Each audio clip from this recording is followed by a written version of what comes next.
আমার মেজ বোনের সাথে যেদিন আমার স্বামীর বিবাহ হয় সেদিন যে আমি কিভাবে বেঁচেছিলাম নিজেও জানি না। মৃত্যু যন্ত্রণার মতো মনে হয়েছে, না সেদিন বাঁচতে পেরেছিলাম না মরতে পেরেছিলাম। আমার পায়ের নিচে মাটিও ছিল না। পৃথিবীর সবার কাছে তখন আমি দোষী, আমি খারাপ। অথচ ওই মুহূর্তে আমার স্বামীর সাথে আমার ডিভোর্স পর্যন্ত হয়নি। এজন্য অবশ্য আমার মা দায়ী। পৃথিবীতে সব মা ভালো হয় না, সব পরিবার ভালো হয় না, কিছু খারাপ পরিবারও রয়েছে। 2008 সাল, ওই মুহূর্তে আমি আমারই বাপের বাড়িতে অবস্থান করছিলাম। 3 মাস আগে থেকে আমার স্বামী আমার সাথে সব রকমের যোগাযোগ বন্ধ করে দেয়। আমি আমার বাপের ঘরে চলে আসি। আমার ছোট্ট বোন আমার এক খালার বাড়িতে থাকতো। ঘরে শুধু আমার মেজ বোন, আম্মু আর আব্বু।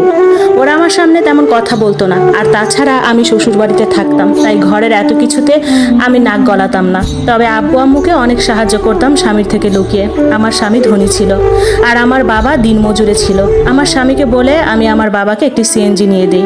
তখন থেকে বাবা সিএনজি চালাতো। আমাদের নিজের